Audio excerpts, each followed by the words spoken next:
المرتضى والنبي المجتبى والرسول المصطفى أبي القاسم محمد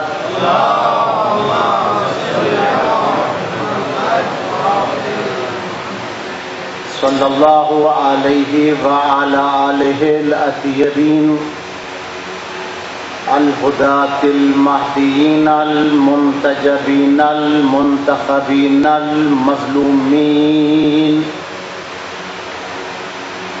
سيما بقية الله في الأرضين روحي وأرواح العالمين لتراب مقدمه الفداء الذين أذهب الله عنهم الرجس أهل البيت وطهرهم تطهيرا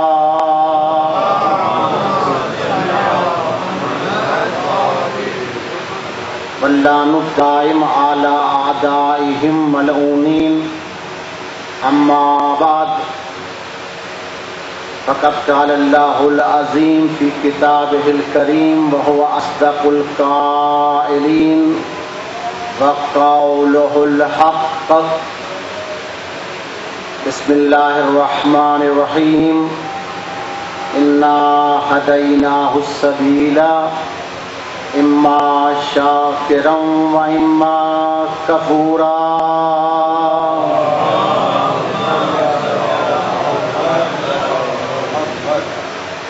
معزز و محترم سامعین، محبان آل محمد علیہ السلام، لاکھ لاکھ احسان ہے اس رب جلیل کا جس نے تمام تر خطاؤں کے باوجود ابھی تک اپنی فضاؤں میں سانس لینے کی توفیق نصیب کی ہے۔ کرم ہے اس حنان و منان اللہ کا جس نے محمد و آل محمد علیہ السلام جیسی ہستیوں کو بطور پیشوا ہمیں عطا فرمایا ہے۔ ہمیں نہیں معلوم اور اس زندگی میں اس بات کا اندازہ شاید نہ ہو سکے کہ اللہ نے ہمیں آج تک کن نعمتوں سے نوازا ہے۔ جب اس جہان سے چلے جائیں گے تو اکثر نعمتیں ہمیں اس وقت ان کا علم ہوگا۔ مثال کے طور پر امنیت کی نعمت ہے جس کا ہمیں اندازہ نہیں ہے۔ امن کیا ہوتا ہے؟ آپ کراچی والوں سے پوچھیں، آپ ان لوگوں سے پوچھیں کہ جہاں جنگ ہوتی ہے لوگ کہتے ہیں ہمیں روٹی نہیں چاہیے، ہمیں غذا نہیں چاہیے، ہمیں گھر نہیں چاہیے، ہمیں سکون چاہیے۔ نیند ایک نعمت ہے، آپ کو نہیں معلوم۔ ان لوگوں سے پوچھیں جن کو نیند نہیں آتی۔ ایک ہمارے دوست کربلا جاتے ہیں، خداوند منان ہم سب کو امام حسین کے باقی ظاہرین میں قرار دے۔ تو وہ بتا رہے تھے کہ سیٹھ صاحب میرے پاس ملنے کے لیے آتے ہیں جب میں زیارتیں کرنے جاتا ہوں، تو ایک مجھ سے دعا کی ریکویسٹ کرتے ہیں، التماس کرتے ہیں کہ بھائی جب حرم ابو الفضل العباس امام حسین میں جانا تو میرے لیے ایک دعا کرنا، مجھے نیند آئے۔ اتنی گولیاں کھانے کے باوجود بھی نیند نہیں آتی۔ بعض نعمتیں ایسی ہیں جن کی طرف ہم متوجہ نہیں ہیں۔ کبھی ہم نے سوچا ہے کہ اگر پروردگار عالم ہمیں انسان نہ بناتا، حیوان بناتا تو ہمارا کیا حال ہوتا؟ اگر ہمیں انسان بناتا لیکن مسلمان نہ بناتا تو پھر کیا عالم ہوتا؟ اگر مسلمان بناتا اور ہم سیدہ کے دشمنوں کو لبیک کہہ رہے ہوتے تو کیا ہمارا عالم ہوتا؟ نعمت ولایت عظمیٰ اس کا اندازہ آپ نہیں کر سکتے۔ اس شخص نے حضرت امام جعفر صادق علیہ السلام کی خدمت میں آ کے عرض کی، مولا اب تو بیوی تانے دینے لگی ہے کہ آپ اصحاب صادق آل محمد میں سے ہیں لیکن گھر میں فاقے ہیں، مولا فقیر ہوں غریب ہوں غنی کر دیجئے، دعا فرمائیے۔ آپ نے مسکرا کے فرمایا تجھ سے بڑا غنی کون ہے؟ عرض کرتے مولا آپ کی قسم گھر میں کئی دن سے فاقی ہے، بیوی تانے دیتی ہے، اب میں مجبور ہو کے آیا ہوں۔ فرمایا پھر ایک میرے سوال کا جواب دے دے، اگر دنیا و ما فیہا تجھے دے دی جائے اور اس کے بدلے میں تجھ سے فقط ایک تقاضا کیا جائے کہ جو ہم اہل بیت کی محبت تیرے دل میں ہے اس کو نکال دے، کیا یہ معاملہ کرے گا؟ کہا نہیں مولا۔ فرمایا کہ تجھ سے بڑا غنی کون ہو سکتا ہے کہ تو دنیا کو ٹھکرا رہا ہے، تیرے پاس اللہ نے وہ نعمت عطا کی ہے۔ جب آپ معراج پہ تشریف لے گئے تو جب دوسرے آسمان پہ پہنچے ملائکہ کی صفیں بندھی ہوئی تھیں، سب نے استقبال کیا حبیب کبریا کا، لیکن ایک سوال یہ کیا یا رسول اللہ خوش آمدید، علی مرتضیٰ کا کیا حال ہے؟ دوسرے آسمان پر، تیسرے پر، چھٹے پر جب گئے تو جبرائیل سے آپ نے سوال کیا، جبرائیل زمین والوں کا یہ دستور ہے کہ جب کوئی مہمان چل کے آتا ہے تو اس کی احوال پرسی کی جاتی ہے، اس کے مزاج پوچھے جاتے ہیں، آیا میں ہوں پوچھتے علی کا حال ہے؟ تو جبرائیل امین نے عرض کی یا رسول اللہ یہ سارے ملائکہ علی کے مشتاق ہیں، امیر المومنین کے مشتاق ہیں، علی کی آواز کو سننے کو ترستے ہیں، علی کی شکل کو دیکھنے کو ترستے ہیں، اس لیے یہ آپ سے بےتاب ہو کے علی کا حال پوچھ رہے ہیں۔ سنو گے، یہ سنی شیعہ کی متفق حدیث عرض کر رہا ہوں، اپنے لفظ لفظ کے ذمہ دار ہوں، اہل سنت کی معتبر کتب میں ہے۔ جبرائیل امین نے کہا اے حبیب کبریا آپ کا رب فرما رہا ہے لو کان الغیاظ اقلاما، اگر دنیا کے تمام درخت قلم بن جائیں، والبحر مدادا، دنیا کے، سمجھ رہے ہیں آپ حضرات بات کی؟ سمجھ رہے ہیں؟ درود بھیجیں محمد والے محمد کی بارگاہ میں۔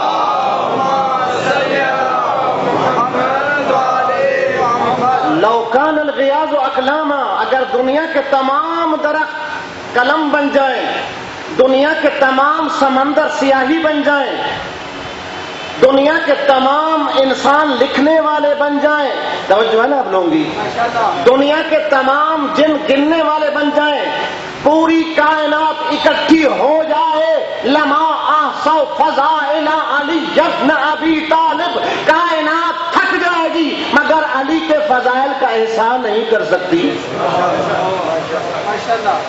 خوش نصیب نہیں ہم لوگ؟ اگر آپ کی توجہ ہے تو میں ایک اور حدیث سنا دوں، جبرائیل امین نے کے بتایا، روح الامین کہتے ہیں یا رسول اللہ تیرا رب فرما رہا ہے یہ جنت، یہ جہنم کے مسئلے چھوٹے سے ہیں، ان کو حل ہو سکتا تھا، یہ حل کیے جا سکتے تھے، لوگ سمجھتے نہیں، عقل سے کام نہیں لیتے، کہ کس طرح؟ اے حبیب کبریا، اے احمد مجتبی، اے سرتاج انبیاء، تیرا رب فرما رہا ہے لو اجتمعت الناس علی حب علی ابن ابی طالب، اگر کائنات کے لوگ ایک اتفاق کر لیتے، ایک اتحاد کر لیتے، سب علی کی ولایت کے سائے میں جمع ہو جاتے، لما خلق اللہ النار، تو خدا کو جہنم پیدا کرنے کی ضرورت نہ تھی۔ درود بھیجیے محمد والے محمد کی بارگاہ میں۔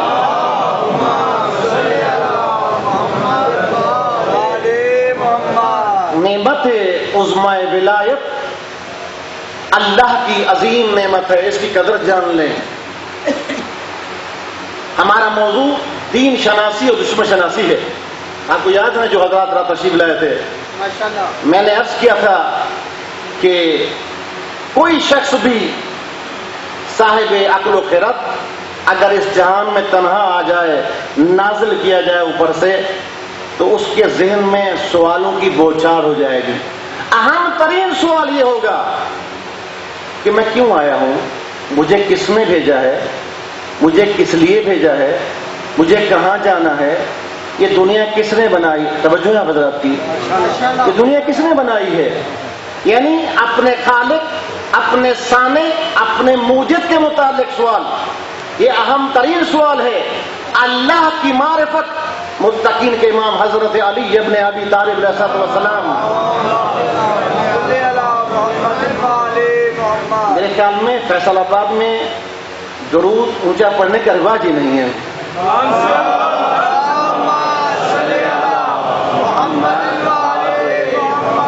پیغمبر گرامی نے ایک رات کو خواب میں حضرت جعفر طیار کو دیکھا شہادت کے بعد، اور حمزہ سید الشہداء کو دیکھا. یہ بڑا مسئلہ ہے ہمارے ہاں. جب ہم کہتے ہیں نا حضرت حمزہ سید الشہداء، لوگ کہتے ہیں یہ کیا کہتے ہیں مولوی؟ سید الشہداء تو کربلا میں ہے. بھائی وہ جنگ احد کے سید الشہداء ہیں. امام حسین تمام شہداء کے سید الشہداء ہیں. کربلا کا مارکا دیتے نصر حسین تو پڑھتا نماز کون؟ اس لیے اس میں تھوڑا سا پریشان نہ ہوا کریں. خواب میں تشریف لاتے ہیں پیغمبر رحمت نے پوچھا حمزہ، کیونکہ حمزہ حضور کے چچا بھی ہیں اور یار غار بھی ہیں، ہمسم تھے، آپ کے قریبی ساتھی تھے، بہترین دوست تھے. پوچھتے ہیں اے جعفر طیار، اب تم اس جہان سے چلے گئے، ایک سوال کا جواب تو بتاؤ. تم اس دنیا میں گئے جو واقعیتوں کی دنیا ہے، یہ تو خیالوں کی دنیا ہے نا، جو حقیقتوں کی دنیا ہے. ذرا یہ بتاؤ اس دنیا میں تم میں اس جہان کے لیے سب سے قیمتی عمل کون سا پایا؟ سنو، سب سے قیمتی عمل. فرمایا یا رسول اللہ، دو عمل اللہ کی بارگاہ میں بہت قیمتی ہیں، ایک آپ پر اور آپ کی آل پر درود بھیجنا.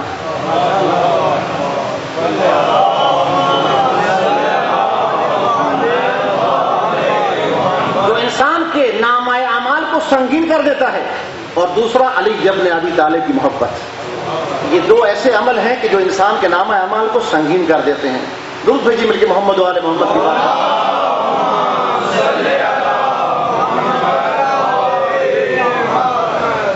دین انسان کو ذمہ دار بناتا ہے، ہوائے نفس انسان کو بے راہ روی کا شکار کرتی ہے. دین انسان کو مکلف بناتا ہے. مکلف سنا نا اپنے مکلف کا؟ مکلف یعنی جس پر تکلیف، جس کو ذمہ داری دی جائے. شریعت کے اندر فقہ جعفریہ کے مطابق 9 سال کی بچی، 9 سال قمری، 9 سال چاند کے مطابق 9 سال کی بچی مکلف ہے. 15 سال کا لڑکا مکلف ہے. مکلف کیا معنی اس کا؟ یعنی اب یہ بچی، اس پر نماز واجب ہو چکی ہے، اس پر روزہ واجب ہو چکا ہے، اس پر پردہ کرنا واجب ہو چکا ہے. الحمدللہ انقلاب اسلامی کے بعد ایران میں ایک اچھی رسم ہوئی ہے جشن تکلیف کے نام سے. ہمیں بھی یہ کام کرنا چاہیے. اچھے کام کسی سے ملے انسان لینے چاہیے کہ جب بچی 9 سال کی ہوتی ہے، خصوصاً اسکولوں کے اندر، تو جشن تکلیف والدین مناتے ہیں، اسکول والے مناتے ہیں. جشن تکلیف کیا ہے؟ جشن تکلیف یہ ہے کہ اب اللہ نے مجھے اس قابل سمجھا کہ اس کی بارگاہ میں میری نماز بھی قبول ہے، میرا روزہ بھی قبول ہے. 15 سال کا لڑکا شرعی بالغ ہو جاتا ہے. بچی بالغ کا معنی یہ نہیں کہ اس کی شادی کر دی جائے، نہ، اللہ نے اس کو ذمہ داری کے قابل سمجھ لیا ہے. ہمارے کیا رواج ہے؟ 9 سال کی بچی ہے، اسے کپڑے پورے نہیں ہوتے. بھائی یہ تو بالغ ہو چکی ہے، نہیں ابھی تو بچی ہے. روزہ رکھوائیں، ابھی بچی ہے بیچاری. بھائی حجاب پردہ کروائیں، ابھی بچی ہے. ابھی بچی ہے، آپ کا کہنا شریعت کے مقابلے میں ٹھہرنا ہے. شریعت نے کہا ہے کہ سر پر دوپٹہ رکھو، پردہ کرے. بس دین انسان کو، میرے بزرگواروں، میرے عزیزوں، مکلف کرتا ہے، ذمہ دار بناتا ہے. لیکن نفس انسانی، ہوائے نفس انسان کو غیر ذمہ دار بناتی ہے. یہ ہماری بحث ہے. قرآن فرماتا ہے یعلمون، کچھ لوگ ایسے ہیں، میں نے کہا نا عقل انسانی کا تقاضا یہ ہے، فطرت انسانی کا، کہ میں کہاں سے آیا ہوں، کس لیے آیا ہوں، کس نے پیدا کیا ہے، مجھ سے کیا چاہتا ہے جس نے مجھے بھیجا ہے یہاں پہ. یہ سوال ہے. لیکن کچھ لوگ دنیا کی زرق و برق کے اندر غرق ہو کے اس سوال کا جواب دینے کے لیے تیار نہیں ہے اور مختلف بہانے ڈھونڈتے ہیں. قرآن نے ان کے متعلق فرمایا یعلمون ظاہرا من الحیات الدنیا، ان کا ہم فقط دنیا ہے. وہ کچن اور واش روم کے درمیان زندگی کرتے ہیں. ان کا کام دنیا کو کمانا ہے، کھانا پینا ہے، سونا ہے، بس یہی ان کے نزدیک زندگی اسی کا نام ہے. وَهُمْ عَنِ الْآخِرَةِ هُمْ غَافِلُونَ. یہ لوگ آخرت کے متعلق جاننا بھی نہیں چاہتے، سوچتے بھی نہیں ہیں. کیوں؟ کیا اگر ہم نہیں سوچیں گے تو ہم سے سوال نہیں کیا جائے گا؟ معاشر کے میدان میں سوال ہوگا، واقفوہم انہم مسئولون. ان کو ٹھہراؤ، روکو ان کو، ان سے سوال ہونے، بہت سوال ہونے ہیں. بچپنا کہاں پہ گزرا تھا، لڑکپن کیسا گزرا تھا، جوانی کہاں اور کیسے گزری، مال کہاں سے کمایا تھا، کہاں پہ خرچ کیے، سب سوال ہوں گے. ان السمع والبصر والفؤاد کل اولئک کان عنہ مسئولا. یہ سب کے سب ذمہ دار ہیں. ہم کچھ سنتے ہیں، اس کا سوال ہوگا. ہم کچھ بولتے ہیں، اس کا لکھنے والے لکھ رہے ہیں، ہم غافل ہیں، سب سوال ہوگا. لیکن آج کی دنیا میں قرآن فرماتا ہے کہ نفس انسانی انسان کو بہت زیادہ دعوت دیتا ہے برے کاموں کی. نفس امارہ بہت دعوت دیتا ہے، اور اسی لیے انسان بھٹک جاتے ہیں. یہ جو لوگ کہتے ہیں، کچھ لوگ ہیں آئین پروردگار کے مقابلے میں، شریعتوں کے مقابلے میں، وہ کہتے نہیں، انسان آزاد خلق ہوا ہے، اسے کسی قید و بند میں نہیں جانا چاہیے. یہ ہوائے نفس ہے جو قانون پروردگار کے مقابلے میں آتی ہے. اس کا مصداق اتم مغرب سے اٹھنے والی آواز ہے جو آج سے 200 سال پہلے اٹھی اور آج تک اس کا ڈھنڈورا پیٹا جا رہا ہے. وہ نہ کیا ہے آواز؟ آزادی. آزادی کے نام پر وہ کہتے ہیں جو مرضی کرتے رہو، آزادی ہے. شریعت کا، دین کا کوئی قانون کہتے نہیں ماننا. اخلاقی قانون نہیں مانا، وجدانی قانون نہیں مانا، ضمیر کی آواز نہیں. مثلا شریعت کہتی ہے عورت قیمتی سرمایہ ہے، اس کو محفوظ ہونا چاہیے. اس لیے کہ کوئی ڈاکو راہزن قیمتی سرمایہ کو اکثر محسوس کر دینا. کوئی اور جس کا دل مریض ہے، کہیں وہ گناہ میں مبتلا نہ ہو جائے. بر محمد وآل محمد بلندر صلوات.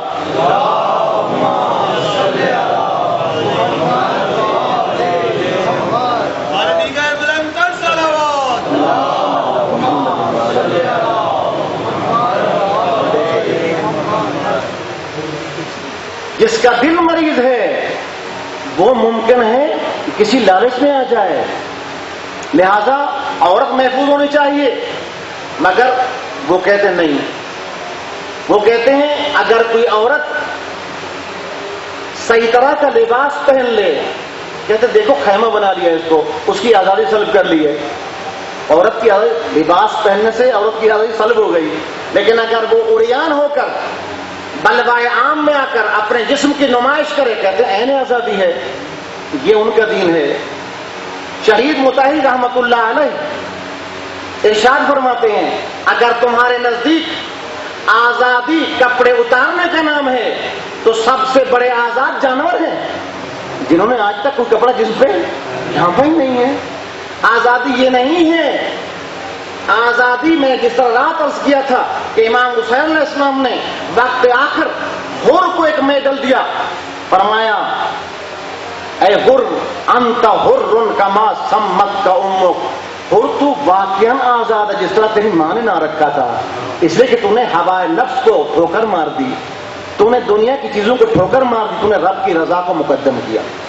آزاد وہ شخص ہے کہ جو اللہ کی رضا کو مقدم کر. ہوائے نفس کیا ہے؟ میں نے رات بھی عرض کیا، ہوائے نفس ایک خواہشات کے مجموعے کا نام ہے جن کو گنا نہیں جا سکتا، جو الہی قوانین کے مقابلے میں انسان کو دوسرے راستے پہ چلانے کی کوشش کرتے ہیں.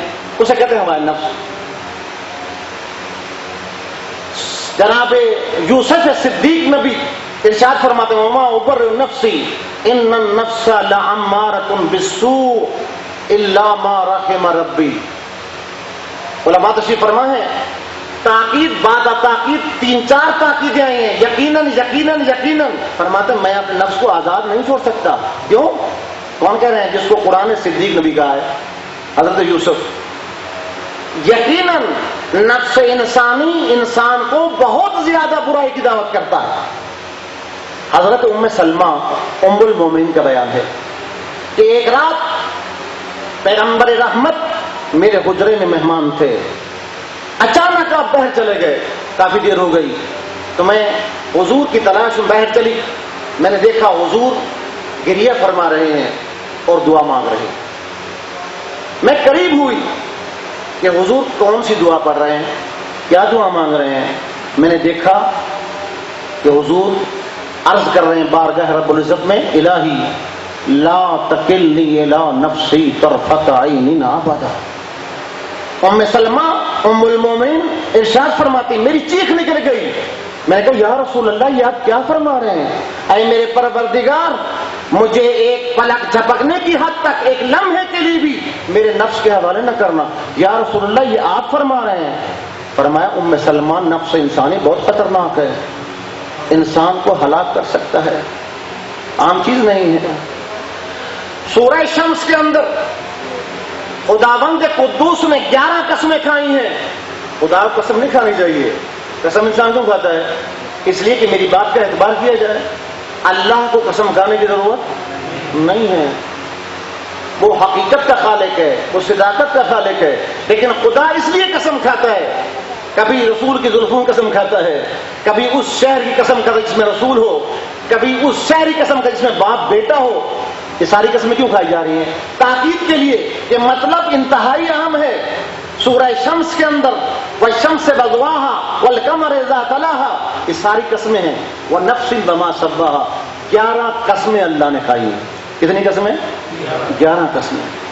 ونفس وما سواها فألهمها فجورها وتقواها اللہ نے اس نفس انسانی میں 2 طاقتوں کو رکھا ہے برابر.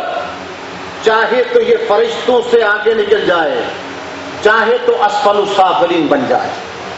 ان شر الدواب عند اللہ الصم البکم الذین لا یعقلون. جو لوگ عقل سے کام نہیں لیتے وہ بدترین درندے ہیں، قرآن فرماتا ہے. اس لیے کہا گیا ہے جو لوگ نفس کے پیچھے ہیں کہ جو مرضی کہے سوچنے کے بغیر جو مرضی کرتے رہیں، یہ بڑا مشکل ہے. امام خمینی رحمۃ اللہ علیہ کی ریلت ہوئی. آپ کو معلوم ہے نا مرجعیت کیا ہے؟ مرجعیت کا مزاج ہے، ہر شخص مرجع نہیں بنتا، ہر شخص امام زمانہ کا نائب صلاحیت چاہیے. یہ امام مہر لگاتے ہیں، منتخب کرتے ہیں. ہمارے مرجع تقویٰ کی اعلیٰ منزل پر فائز ہوتے ہیں، کوئی عام مولوی نہیں ہوتے. ہمارے مرجع ورا کی اعلیٰ منزل پر فائز ہوتے ہیں، مستحبات کو ترک نہیں کرتے، مکروہات کو انجام نہیں دیتے. ایک مرتبہ زہرا مصطفی امام خمینی کی بیٹی آئی باپ کے پاس. بابا، امام خمینی شاعر بھی تھے، شعر لکھتے تھے، شعر کہتے تھے. بابا شعر سنائیے. فرمایا بیٹا میں نہیں سناؤں گا آج شعر تمہیں. کیوں بابا؟ کہا آج میں روزے سے ہوں، روزے میں شعر کہنا مکروہ ہے.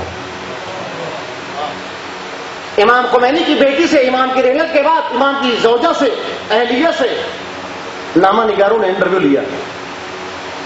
مجھے یاد ہے میں ایران میں تھا اس وقت، تو انہوں نے اس انٹرویو میں فرمایا، انہوں نے کہا کہ آپ نے امام خمینی کیسا پایا؟ انہوں نے کہا کہ امام خمینی کے ساتھ میں رشتہ ازدواج میں 60 سال تک اس بندھن میں بندھی رہی، منسلک رہی. ذرا غور سننا، میری بات کو سننا. یہ لوگ معصوم نہیں ہیں، یہ معصوم کے نائبین ہیں. معصوم چاہتے ہیں کہ ہم جس طرح وہ چاہتے ہیں ویسے بنیں، ان جیسے نہیں بن سکتے، لیکن ان کے نقش قدم پر چلنے کی ضرور کوشش کریں، تھک کے بیٹھ نہ جائیں.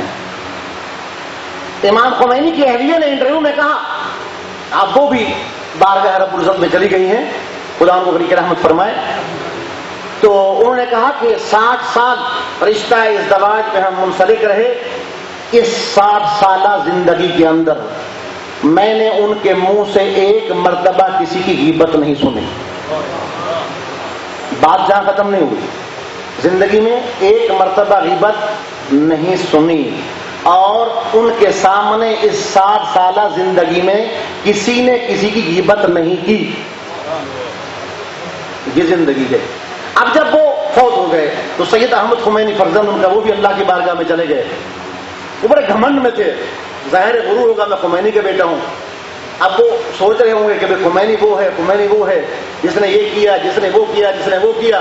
اب اللہ کی نعمتوں سے متنعم ہوں گے تو انہوں نے، ان کے دوست بتاتے ہیں کہ کچھ ریاستیں کی کہ خواب میں باپ آئے اور مجھے وہاں کے حالات بتائیں. سو رہے تھے ایک رات، ان ریاستوں کی وجہ سے امام خمینی تشریف لائے.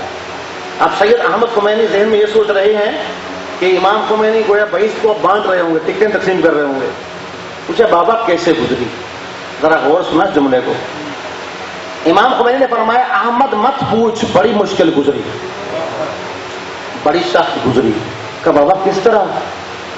کہ مجھ سے میری زندگی کے ہر پہلو کا، ہر لمحے کا سوال کیا گیا. پوچھا گیا بچپنا کہاں گزارا تھا، جوانی کیسی گزری تھی، کس کے متعلق کیا کہا تھا. احمد مختصر سن لے، میرے پاس ٹائم کم ہے. اگر میں نے زندگی میں کبھی ہاتھ ہلایا تو مجھ سے سوال کیا گیا یہ ہاتھ کیوں ہلایا تھا، اپنے لیے یا خدا کے لیے ہلایا تھا. سخت ہے مسئلہ، آسان نہیں ہے. ان النفس لامارۃ بالسوء الا ما رحم ربی. انسان بعض اوقات یہ سمجھتا ہے کہ نیک کام کر رہا ہوں، لیکن شیطان ہوائے نفس اس پر ریا کا پردہ چڑھا دیتے، خمس دے رہا ہوتا ہے. لیکن ایک ریا، متقین کے امام حضرت علی ابن ابی طالب علیہ السلام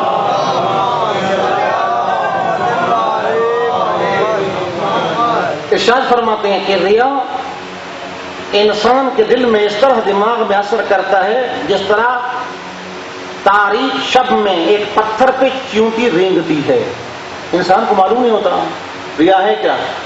وہ سمجھ رہا ہوتا ہے کہ میں اچھے کام کر رہا ہوں، لیکن اس کا نام اعمال ضبط کیا جا رہا ہوتا ہے. انسان کو انتہائی محتاط ہونا چاہیے میرے بزرگواروں. بس ان لوگوں کے مطابق اگر آزادی کا جو ڈنڈورا پیٹا جا رہا ہے تو قانون شریعت کو پامال کر دیا جائے، اللہ کے قانون کو، اخلاقی قوانین کو، آزادی. میں ذرا سوال کرتا ہوں، جو قانون ان لوگوں نے بنایا اپنے ملکوں میں، کیا کوئی ان کی مخالفت کر سکتا ہے؟ اگر مخالفت کرے گا تو اس کو سزا دی جائے گی. کیا اللہ کے قانون ان انسانوں، نادان انسانوں کے قوانین کے صرف بڑھ کے نہیں کم ہے؟ نعوذ باللہ. بس خدا کے قانون کے مقابلے میں آزادی، اپنے قانون حتمن. آپ دیکھیں نا، یہی وجہ ہے، ہم یہی دیکھتے ہیں اس وقت مغربی معاشرے میں یا امریکی معاشرے میں خصوصاً جو بگاڑ ہے وہ آپ کو یہاں معلوم نہیں. کہتے ہیں مولوی بس امریکہ کو لگے رہتے ہیں، یہاں ہمارے سب کچھ ہو رہا ہے، کہ کم ہے یہاں ظلم و ستم. بھائی ہم کہتے ہیں سب کچھ ہے لیکن فرق ہے. ذرا آپ توجہ کریں. جو متمدن بنے ہوئے ہیں، میڈیا ان کے ہاتھ ہے. اگر ان کی ہم فکر کوئی ایک شخص، ایک بچی زخمی ہو جاتی ہے تو پوری دنیا کو ہلا دیتے ہیں. آج پتہ ہے آپ کو ملالہ ڈے منایا گیا دنیا کے اندر. کیوں؟ کیونکہ ملالہ ان کی ہم فکر ہے. ملالہ زخمی ہو جاتی ہے تو پوری دنیا، اقوام متحدہ سے لے کر ہر شخص اس کے بارے میں سوچتا ہے. کانفرنسیں ہیں، سیمینار ہو رہے ہیں. کیا غزہ کے 110 معصوم بچے، انسانوں کے بچے نہ تھے جن کو اسرائیل کے بموں نے پارا پارا کر دیا ماؤں کے سامنے؟ کیا افغانستان میں، کیا عراق کے اندر لاکھوں بچے یا اپاہج ہو چکے ہیں یا تحتیگ ہو چکے ہیں، وہ کسی انسان کے بچے نہ تھے؟ یہ کس طرح کی دو رنگی چال ہے؟ بس میرے بزرگواروں، شریعت بتاتی ہے انسان آزاد نہیں ہے. جب کوئی شخص گناہ کرتا ہے تو اس کے دل پر ایک سیاہ رنگ کا دھبا لگ جاتا ہے. سیاہ رنگ کا دھبا لگ جاتا ہے. اگر وہ نیکی کرتا ہے تو وہ دھبا صاف ہو جاتا ہے. ان الحسنات یذہبن السیئات، قرآن فرماتا ہے نیکیاں برائیوں کو چاٹ جاتی ہیں، کھا جاتی ہیں. اگر خدا نہ خواستہ برائیوں میں اضافہ ہو جائے تو کسی شخص کا دل سیاہ ہو جاتا ہے.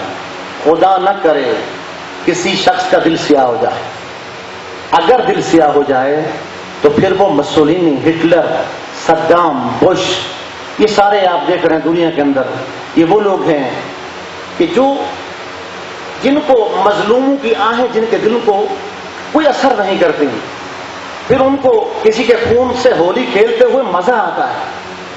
حال ہی میں ایک امریکی جنرل کا انٹرویو آ رہا تھا، اس نے کہا کہ جب عراق میں، افغانستان میں ہم بمباری کرتے ہیں، لاشوں کے ٹکڑے ہمارے سامنے تھے، ہمیں سکون ملتا ہے۔ کیوں؟ کیونکہ دل سیاہ ہو چکے ہیں۔ ہوائے نفس انسان کو وہاں پہنچا دیتی ہے کہ وہ پھر بدترین درندہ بن جاتا ہے۔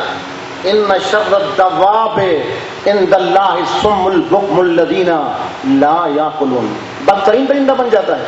یہی انسان اگر خدا کے رحمان کے راستے پر آنا چاہے تو تنہا نہیں ہے۔ والذین جاہدوا فینا لنہدینہم سبلنا، قرآن فرما رہا ہے جو لوگ ہمارے راستے پہ آنے کی کوشش کریں وہ تنہا نہیں ہے، انہوں کسی کی پارٹی نہیں چاہیے، زندہ باد مردہ باد نہیں چاہیے، خدا کہتے ہیں میں تمہارے ساتھ ہوں۔ ان تنصروا اللہ ینصرکم ویثبت اقدامکم، تم میرے پاس آؤ تو صحیح۔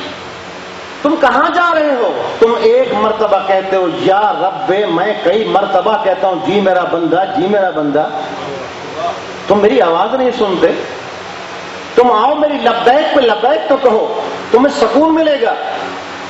امام سجاد علیہ الصلوۃ والسلام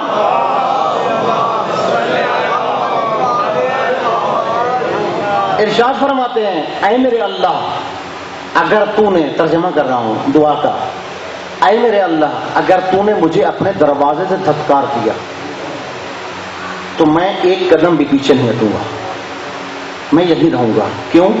کیونکہ جو تیری محبت کا جلوہ دیکھ چکا ہوں، جو اس کی چاشنی اور مٹھاس دیکھ چکا ہوں، تیرے در کو چھوڑ کے کہاں جاؤں؟ میں تیری چاپلوسی کروں گا، میں تیری منتیں کروں گا، مگر اس در کو ہرگز۔ اللہ کی محبت کو دل میں بسا کے تو دیکھو کہ اللہ کی محبت کیا ہے۔ دنیا والوں، نہ دنیا میں ہے، نہ محلات میں ہے، نہ سیٹوں میں ہے، نہ کسی اور پوسٹ مقام میں ہے۔ الا بذکر اللہ تطمئن القلوب، اللہ کی یاد تو کر کے دیکھو، 2 رکعت نماز تو پڑھ کے دیکھو، خدا کی بارگاہ میں مناجات تو کر کے دیکھو، دیکھو کتنا مزہ آتا ہے۔ اس لیے کہ جب ہم نماز بھی پڑھتے ہیں تو ہم نماز نہیں پڑھ رہے ہوتے، اس وقت خیال آتا ہے اوہ ابھی میں نے کسی کا حساب کتاب دینا تھا، ابھی دکان میں صحیح حساب مکمل نہیں کیا تھا، ابھی میں نے فلاں گھر کے اندر پیاز ٹماٹر، یہ ساری باتیں ہم نماز کے اندر سوچتے ہیں۔ جب سلام دیتے ہیں پھر سوچتے ہیں دوسری رکعت دیا۔ یعنی شیطان ہمیں یہ چند لمحات جو اللہ کی یاد ہے اس میں بھی تنہا نہیں چھوڑتا۔ دور بھیجے محمد و آل محمد کی بارگاہ میں۔ اگر کوئی شخص اللہ کا ہو جائے تو خدا اس کا ہو جاتا ہے۔ خدا فرماتا ہے، حدیث قدسی ہے، عبدی آتینی اجعلک مثلی، اے میرا بندہ تو میری اطاعت تو کر کے دیکھ، میری پیروی تو کر کے دیکھ، میں تجھے اپنے جیسا بنا دوں گا۔ جس طرح میں رحیم ہوں تو بھی رحیم بن جائے گا، جس طرح میں کریم ہوں تو بھی کرم والا بن جائے گا، جس طرح میں غفار ہوں تو بھی بخشے گا لوگوں کا۔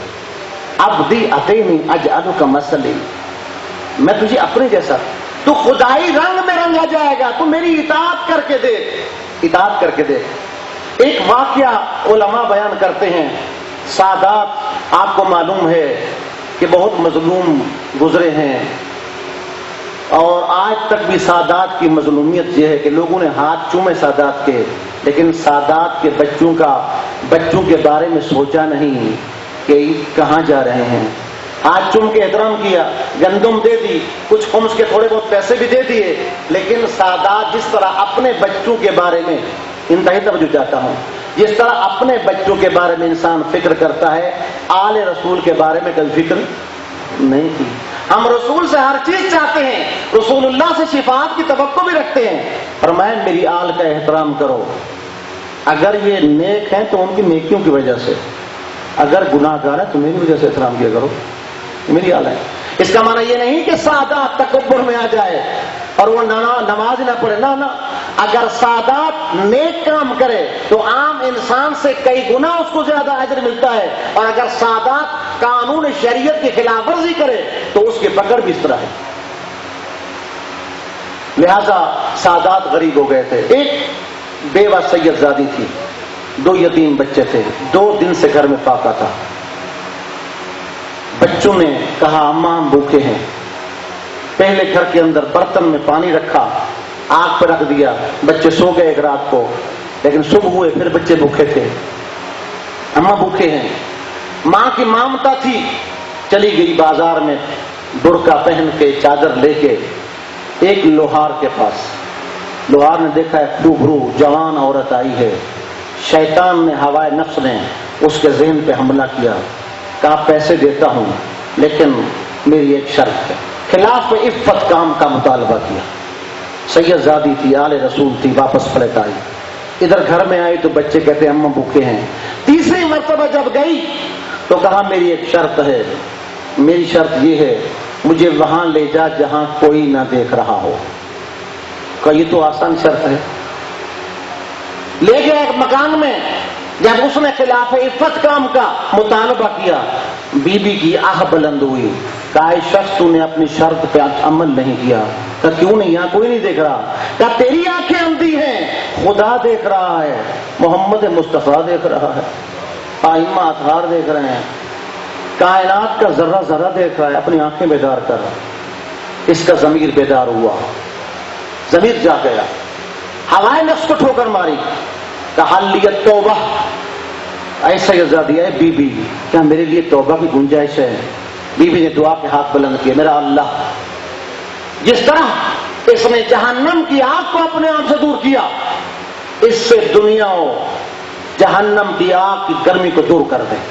یہ لوہار تھا, گزر گئے وقت. اب تاریخ والے لکھتے ہیں پہلے جب لوہے کو گرم کرنے کے لیے عزیزو یہ اپنی بٹھی میں ڈالتا تھا, لوہا سرخ ہو جاتا ہے نا, تو پھر کسی اوزار سے ابزار سے اس کو اٹھاتا تھا. لیکن اب جب اس دعا کے بعد لوہا گرم کرتا تھا بھٹی کے اندر, پھر آلات استعمال نہیں کرتا تھا, پھر ہاتھ سے لوہے کو اٹھاتا تھا. اور لوہے کی گرمی آگ اس پر اثر. اگر کوئی شخص اللہ کا بن جائے تو خدا اس کی مدد کرتا ہے. درود بھیجے محمد والے محمد کی بارگاہ میں. حضرت امام جعفر صادق علیہ السلام ارشاد فرماتے ہیں باس النبی بسریۃ, رسول اللہ نے ایک فوج کا دستہ بھیجا جنگ کے لیے. فلما رجعوا, جب یہ واپس پلٹ کے آئے, لوگ استقبال کی جنگ جیت کے آئے تھے, لوگ استقبال کے لیے شاہد سے باہر گئے, سب استقبال کر رہے ہیں. حضور اکرم تشریف لائے. حضور اکرم نے ایک جملہ فرمایا, تاریخی جملہ ہے, مرحبا بقوم قضوا جہاد الاصغر وبقي عليهم الجہاد الاکبر.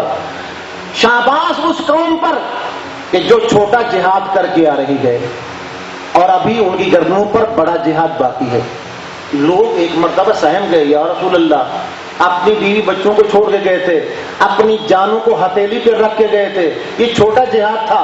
وکیلا یا رسول اللہ ومل جہاد الاکبر, اگر یہ چھوٹا جہاد ہے تلواروں سے لڑنا, نیزوں کے سامنے سینے دینے, تو پھر جہاد اکبر کیا ہے؟ فرمایا جہاد النفس, اپنے نفس سے ہوائے نفس سے لڑنا, وہ اس سے بڑا جہاد ہے, وہ جہاد اکبر ہے. اس لیے ہم دیکھتے ہیں کربلا کا معرکہ حق و باطل کی عظیم جنگ ہے, عظیم معرکہ ہے. امام حسین علیہ السلام نے دنیا والوں کے سامنے جو تاریخ قلم کی ہے, کربلا کی منزل کا ایک ایک قدم, ایک ایک پہلو ہدایت کا چراغ ہے. کیوں؟ پیغمبر نے فرمایا تھا ان الحسین مصباح الہدی وسفینۃ النجات, یقیناً یہ میری دوست کا سوار حسین ابن علی یہ ہدایت کا چراغ ہے ظلمتوں کے اندر اور کشتی نجات ہے. اب دیکھیے یزید نے جب بیعت کا سوال کیا, یہ میرے معصوم بچے, میرے عزیز بیٹے بیٹھے ہوئے ہیں, میری بیٹیاں بیٹھی ہوئی ہوں گی, تو میں ان کے لیے, بزرگان سب جانتے ہیں, متوجہ ہیں, یہ بیعت ہے کیا؟ ایک تو بیعت یہ کرتے ہیں, آپ کو بتایا یہاں پہ ہمارے مذہب جعفریہ میں اس بیعت کی کوئی حیثیت نہیں ہے. یہ جو بیعت کی جاتی نا, کوئی حیثیت نہیں ہے, اس لیے کہ ہمارا مذہب وہ حقیقی اسلام کا نمائندہ مذہب ہے جس کی بنیاد قرآن اور فرمان رسول ہے. ہم اس کے بغیر کچھ نہیں کرتے. یہ ساری بیعتیں باطل ہیں. بیعت فقط امام زمان کی، بیعت فقط رسول اللہ کی، اور کوئی بیعت لینے کا حقدار یا تو معصوم بن کے دکھائے پھر بیعت لے، اگر معصوم نہیں تو پھر بیعت نہیں ہو سکتی. بزرگوارو، یہ جو بیعت کا سوال تھا، بیعت کیا ہے؟ کیا امام حسین سے ہاتھ مانگا تھا یزید نے؟ نہیں، ہاتھ نہیں مانگا تھا. کیا یزید نے کہا تھا کہ میرے رنگ میں ڈھل جاؤ، میرے ہم رنگ بن جاؤ، نعوذ باللہ شراب پیو، نعوذ باللہ زنا کرو، نعوذ باللہ غلط کام کرو، شریعت کو روندو؟ نہ. امام حسین سے بیعت کا سوال یزید کا، توجہ سے سننے میرے بچے، میرے بھائیوں، یہ سوال نہیں تھا کہ میرے رنگ میں رنگ جائیں، نہ. بیعت کا سوال فقط یہ تھا کہ میری غلط کاموں کو امضا کیجئے، سائن کر دیجئے، اس پر راضی ہو جائیے، اعتراض نہ کیجئے. ہم تو کہتے ہیں کیا ہوا بھائی، دنیا میں جو کچھ ہوتا رہے نا، ہمیں کیا، ہمارا گھر بھی ٹھیک ہے، ہماری طبیعت بھی ٹھیک ہے، ہمارے گھر میں روٹی بھی ٹھیک ہے، کچن بھی صحیح چل رہا ہے، نظام بھی ٹھیک ہے، دنیا میں جو ہوتا رہا ہے. مگر حسین ابن علی رسول اللہ کی لعاب سے سیراب ہو کے پلا ہے. حسین جانتا ہے شریعت کیا ہے. حسین مولا شریعت سے مذاق ہوتا کبھی نہیں دیکھ سکتا، شریعت کی دھجیوں کو اڑتا ہوا پامال ہوتا کبھی نہیں دیکھ سکتا. فرماتے نہیں، ہیہات من نزل اللہ، ہیہات من نزل اللہ. حسین اپنا تمام گھر قربان کر سکتا ہے، حسین نانا کے مدینہ سے عشق کرتا ہے، حسین حج سے پیار کرتا ہے، مگر احرام توڑ سکتا ہے، کھول سکتا ہے، حج چھوڑ سکتا ہے. حسین مدینہ کو چھوڑ سکتا ہے مگر شریعت کو پامال ہوتا نہیں دیکھ سکتا، نہیں کر سکتا. امام کون ہے؟ امام کون ہے؟ دین است حسین، دین پناہ است حسین، سرداد نداد دست در دست یزید، حقا کے بلا الہ الہ است حسین. حسین دین ہے، حسین مجسم قرآن ہے. زیارت نعیم امام زمانہ عجل اللہ تعالی فرج فرماتے ہیں کہ یہ لوگ اپنے تیروں سے تلواروں سے قرآن کو زخمی کر رہے تھے.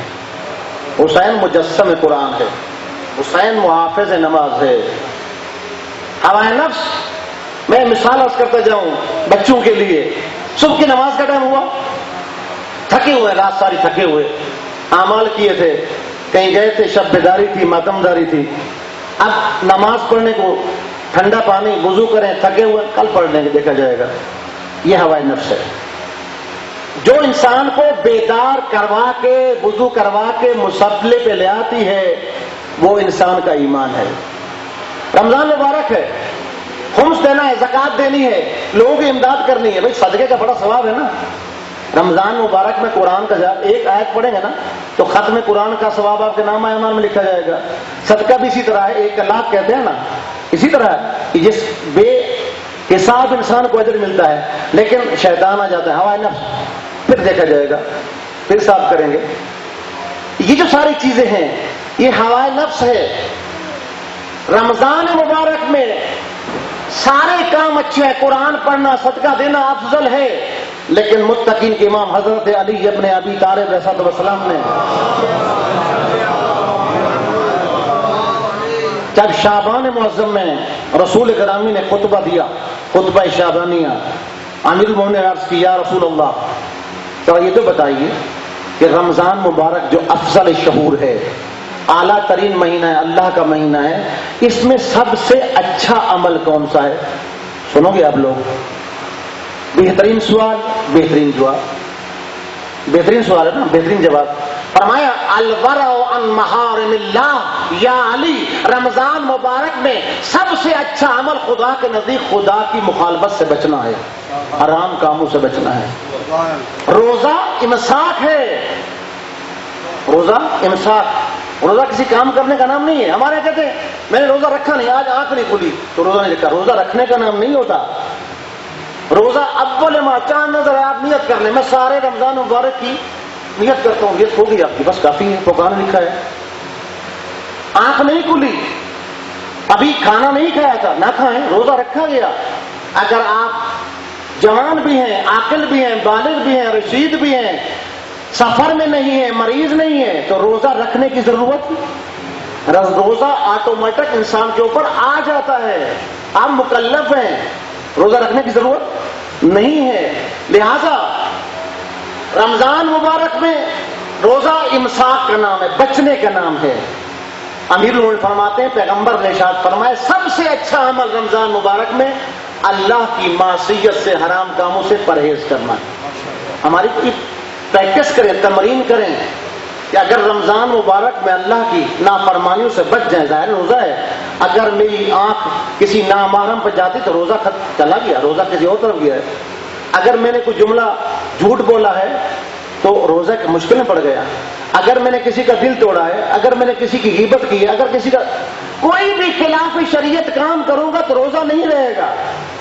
اب جب میں انتہائی چاق و چوبند ہوں، میں انتہائی بالکل حاضر ناظر بیٹھا ہوا ہوں، تو یہی کیفیت اپنوں پر تاریخ رمضان مبارک افضل شعور اسی لیے۔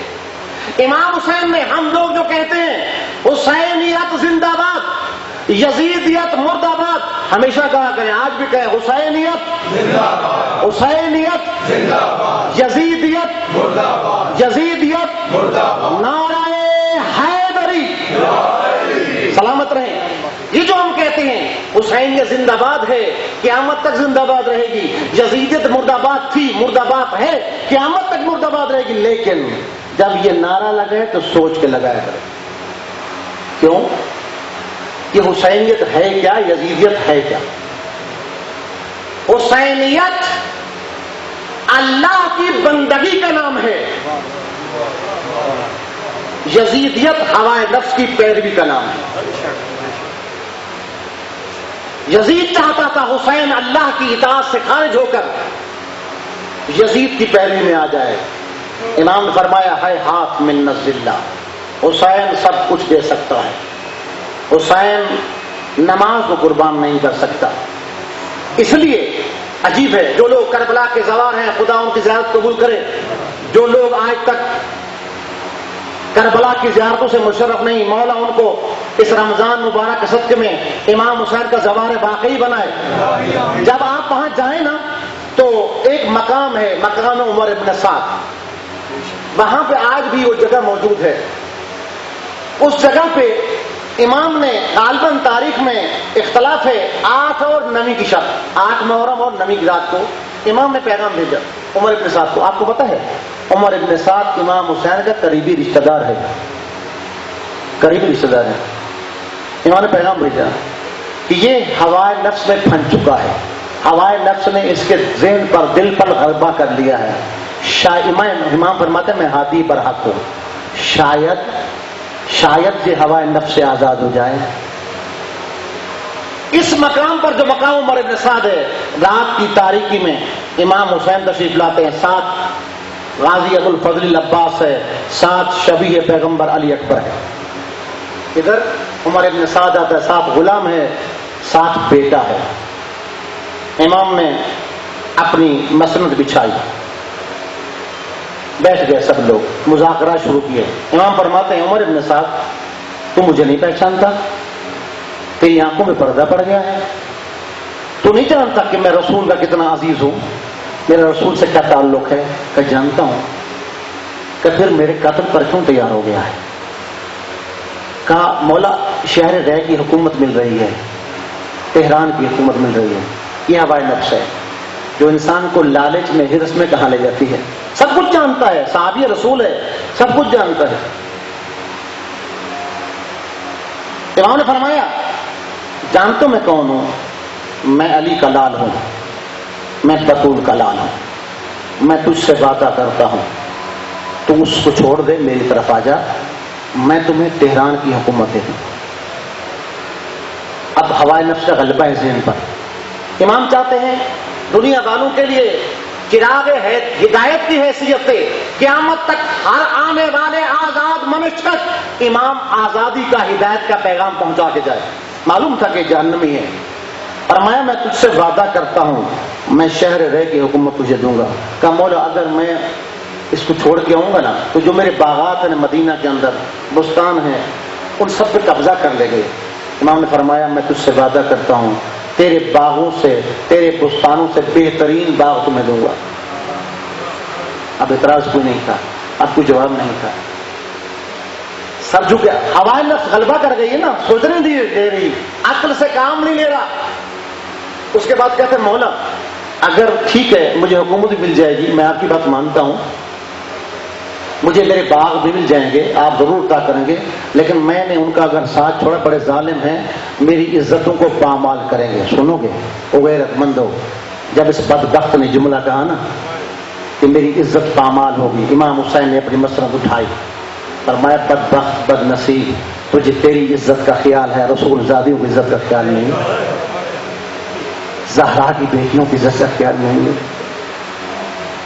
ہوائے نفس جب غلبہ کرتی ہے نا تو انسان کچھ نہیں سوچ سکتا. حسین نماز ہے یہ بد نصیب جس کے ذہن پر ہوائے نفس کا غلبہ آ چکا ہے. ایک دن روز عاشور سب سے پہلے کمان کو اٹھاتا ہے, اس میں تیر ڈالتا ہے, آواز دیتا ہے اے لشکر والو, اے فوجیوں گواہ رہنا, سب سے پہلا تیر حسین کے خیمے کی طرف میں پھینک رہا ہوں. یہ ہوائے نفس ہے. حسین نماز ہے, حسین محافظ دین ہے. حسین نے دیکھا یزید نماز کو مٹانا چاہتا ہے, اس لیے مولا کا مؤذن تھا, مگر صبح روز عاشور فرمایا ہوں میرا شبیہ پیغمبر علی اکبر, آج مؤذن اذان نہ دے, میں چاہتا ہوں تاریخ کے اوراق میں تیری آذان ثبت ہو جائے. اکبر تیری آذان تاریخی آذان کہلائے گی, آج آذان تو نے دینی ہے. اس وقت سے لے کر حسین نے نماز کو بچانے کی تیاری کی. ایک مرتبہ حسین غریب ہو چکا ہے. حسین کا ایک صحابی ہے جس کا نام ہے ابو سمامہ سیداوی, بیٹھا ہوا تھا, آسمان کی طرف سر بلند کر کے دیکھتا ہے, عرض کرتا ہے اے فرزند رسول, اے زہرا کے لاڈلے حسین, لگتا ہے نماز ظہر کا ٹائم ہو گیا ہے. حسین غربت میں گھرے ہوئے تھے, جب صحابی کی آواز سنے نماز کو یاد دلایا. امام حسین نے دعا دی, فرماتے ہیں ذکرت الصلاۃ جعلک اللہ من المصلین الذاکرین, تو نے مجھے نماز کو یاد دلایا ہے, خدا تجھے بہترین نماز گزاروں میں قرار دے. امام نے فرمایا کہو ان سے تم نے مارنا ہے, ہم نے مر جانا ہے, تم انعام لینا, لیکن ہمیں اللہ کی نماز پڑھنے دو. سنو گے حبیب نے مظاہر جب گئے نا لشکر اعداء کے سامنے, کہا فرزند رسول نماز ادا کرنا چاہتا ہے, ایک ظالم نے گستاخی کی. سنو گے ذرا اپنے دل پہ ہاتھ رکھ دو. حبیب نے مظاہر سے کہتا ہے حسین نماز پڑھے یا نہ پڑھے, حسین کی نماز کہاں قبول ہے. یہ ہوائے نفس کا غلبہ ہے. امام غریب ہو چکے ہیں, زہرا کا لال کربلا میں بڑا غریب ہو چکا تھا. اصحاب نے دیکھا حسین نماز پڑھنا چاہتے ہیں, یہ تیروں کی بارش کر رہے ہیں. ایک مرتبہ زہیر کمر تھام کے کھڑا ہو گیا. سعید حنفی اپنے مقام سے, مولا آپ نے نماز پڑھ لی ہے نا فرزند زہرا, آپ اٹھیے نا نماز کی نیت کیجیے. ہم جو ہے ہم کس لیے ہیں, ہم آپ کی ڈھال ہیں, ہم آپ سے وعدہ کرتے ہیں جب تک آپ نماز ادا کرتے رہیں گے کوئی تیر کوئی نیزہ آپ تک نہیں آئے گا. اجرکم اللہ. تاریخ بتلاتی ہے حسین نے نماز عشق ادا کی. کیا سعید نماز نہیں پڑھ رہا تھا؟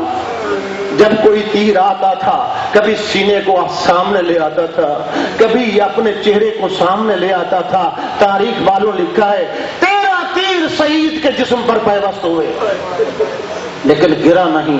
حسین کا عاشق, جو ہی حسین مولا نے سلام آخر دیا زمین کربلا پہ گرا سعید. حسین نے جلدی سے تعقیب نماز کے طور پر سعید کا سر اپنے زانوں پہ رکھا. جو ہی سر آیا نا حسین کے زانوں پر دھیمی آواز میں سعید پوچھتا ہے اوفیت ابن رسول اللہ, اے فرزند پیغمبر کیا میں نے اپنا وعدہ سچ کر دیا؟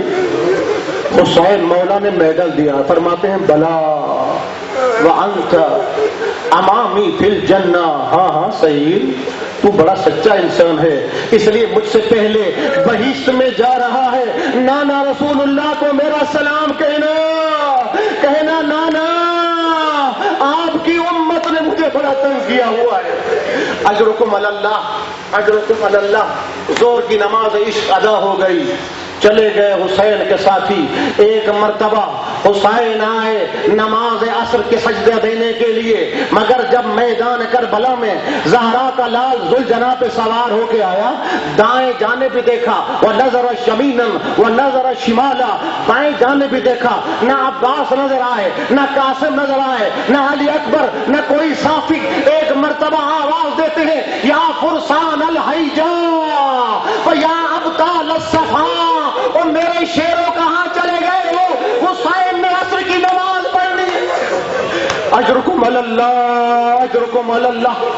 حسین مولا نے جب آواز دی، راوی کہتا ہے کہیں فرات کے کنارے پر عباس کا لاشا تڑپ رہا تھا، کہیں شہید کے سر سے آواز آ رہی تھی، مولا موت نے آپ سے دور کر دیا ہے۔ فرماتے ہاں سچ ہے، سچ ہے۔ یہ حسین کی نماز، آخری سجدہ دیا عصر کی نماز کا، تاریخی سجدہ ہے۔ حسین نے سر رکھا ہے سجدے میں، اس سجدے کی مثال نہیں ملتی۔ پھر اٹھایا نہیں ہے، اٹھایا کسی اور نے ہے۔ سید سجاد نے دیکھا نا، جب زینب عالی آئی، وہ سجاد پنٹن پاکیزاد، یہ کیا ہو رہا ہے؟ میں صبح سے اس صحرا کربلا میں لٹ رہی ہوں، اس ظالم امت نے، اس شقی امت نے میرے شبیہ پیغمبر علی اکبر کو قتل کیا، مگر اللہ اکبر کی سزا بلند نہیں کی۔ اس ظالم نے میرے بھائی کے مہمانوں کا قتل کیا، مگر اللہ اکبر کی سزا بلند نہ کی۔ انہوں نے میرے معصوم اصغر کو خون کیا، مگر تکبیر کی سزا بلند نہیں کی۔ سجاد آنکھ کھول، پھپھی کو بتا ان ظالموں نے کون سی فتح کر لی ہے جو اب اللہ اکبر کی صدائیں بلند کر رہے ہیں۔ سنو گے تب کا زور ہے۔ سجاد نے آنکھ کھولی، فرماتے پھپھی اماں میرے خیمے کی چادر کو میرے سامنے سے ہٹا دے۔ سنو گے یہ جو آپ زیارت پڑھتے ہیں نا، یہ امام سجاد کی سنت ہے۔ سب سے پہلا زوار ہے مظلوم کربلا کا، بیمار کربلا۔ عزادار حسین نے کیا دیکھا؟ اٹھ نہیں سکتے تھے، کمر کو ایک ہاتھ سے کمر کو تھاما، ایک ہاتھ کو پیشانی پہ رکھا، آواز دیتے ہیں السلام علیکہ یا ابا عبداللہ، السلام علیکہ ایھا العطشان، پاچھا پیاسا بابا۔ سجاد کا سلام قبول کا۔ سنو گے کیا دیکھا؟ سید سجاد نے دیکھا شمر کے نجس ہاتھ ہے حسین کی زلفیں۔ اجرکم اللہ۔ حسین نے نماز پڑھی، بس عزیزو آخری منزل میں آ گیا ہوں۔ ایک ہے حسین، ایک ہے شریکت الحسین بی بی۔ زینب نے نماز کو زندہ کیا ہے۔ ایک استاد فرما رہے تھے زینب اسے کہتے ہیں جس کی زندگی میں نماز کبھی اول وقت سے دیر نہ کرے، اسے زینب کہتے ہیں۔ لیکن استاد فرما رہے تھے کہ دو نمازیں ہیں جو زینب عالیہ نے اول وقت نہیں پڑھی۔ بتاؤں کون سی نماز ہے؟ وہ ایک مغرب کی نماز ہے، ایک عشاء کی نماز ہے، وہ ہے شام غریبہ کی نماز ہے۔ حمید بن مسلم کا بیان ہے کہ میں نے دیکھا ایک بلند قامت بی بی ہے، خیموں میں جب آگ کے شعلے بڑک رہے تھے، ایک خیمے میں جاتی بھی ہے، جلدی سے باہر نکلتی ہے، جب تیسری مرتبہ خیمے میں گئی واپس پلٹی۔ میں نے پوچھا اے بی بی لگتا ہے تیری کوئی قیمتی چیز رہ گئی ہے خیمے میں؟ فرمایا کہ سجاد بیمار ہے، خود اٹھ نہیں سکتا، زینب سے اٹھایا نہیں جاتا، سجاد کو بچانا چاہتی ہوں۔ عزادارو ایک مرتبہ حمید بن مسلم کہتا ہے اللہ اکبر کی آواز سنی میں نے، خیمے سے جلتے ہوئے خیمے سے دیکھا بیمار سجاد کو پشت پہ لاد کے آ رہی ہے، اور ہاں کہا ہوگا حسین بھیا سارا دن تو نے لاشیں اٹھائے، اپنی بہن کو دیکھ، آج تیری امامت کو بچا کے جا رہی ہوں۔ عزادارو سجاد کو بچا کے لائی، اور ہاں بچوں کو گننا شروع کیا، بچے نہیں مل رہے، سکینہ نہیں مل رہی تھی۔ ام کلثوم بھائی حسین نے مجھے سکینہ کی بڑی وصیت کی تھی، بڑی تاکید کی تھی، ڈھونڈ رہی میدان کربلا میں سکینہ کہاں چلی گئی ہو؟ سکینہ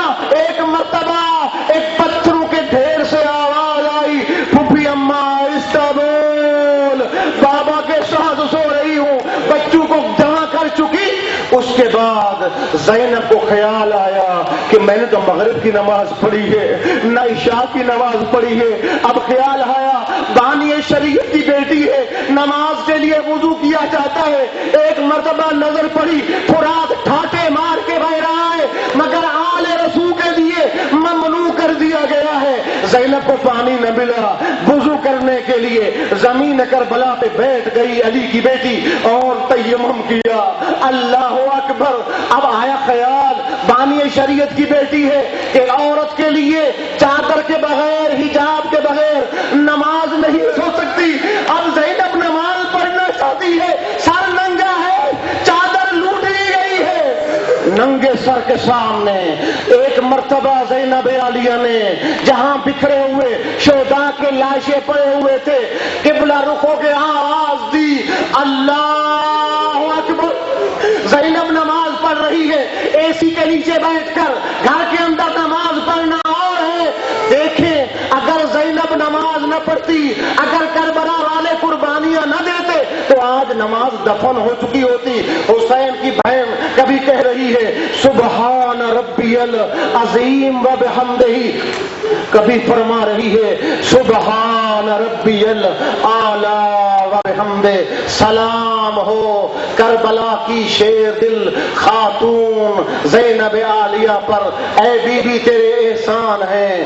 اگر آج کوئی شخص نمازی ہے تو تیری نماز کے صدقے، اگر آج کسی کی ماں بہن کے سر پہ حجاب ہے تو تیری چادر کے لٹ جانے کے صدقے۔ پالنے والے اللہ ہماری اس قلیل عبادت کو اپنی درگاہ اس دن قبول مقبول فرما۔ اللہ کے کائنات اس گھر میں اپنی برکتوں کا، رحمتوں کا نزول فرما۔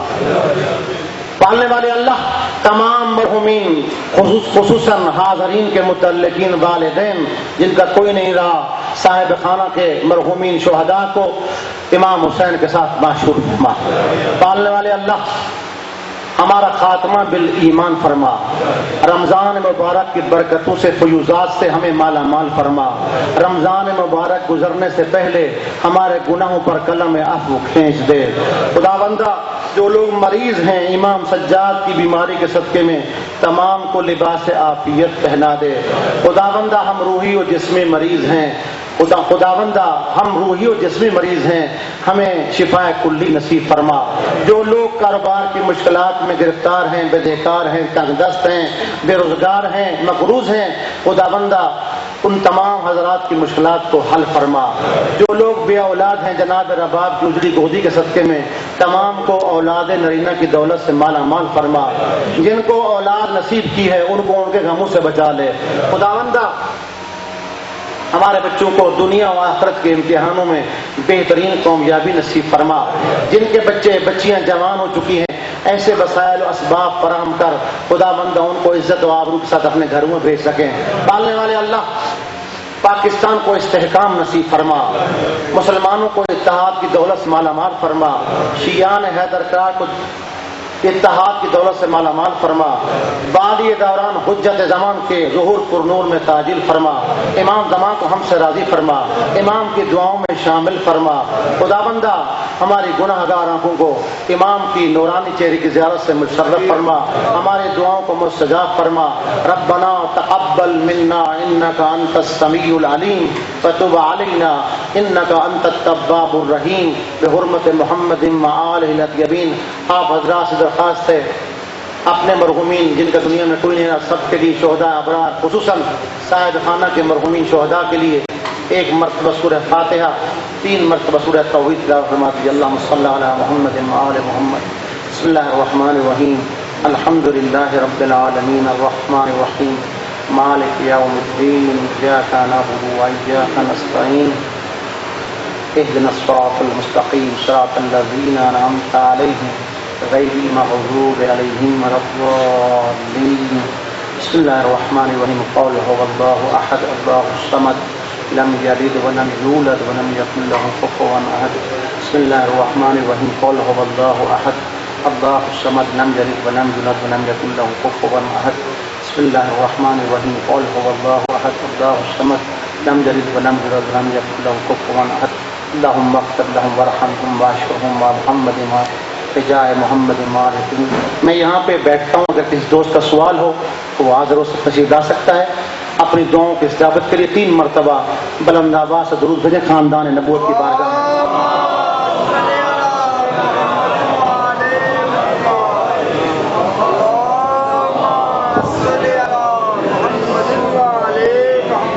السلام علیکم یا رسول اللہ.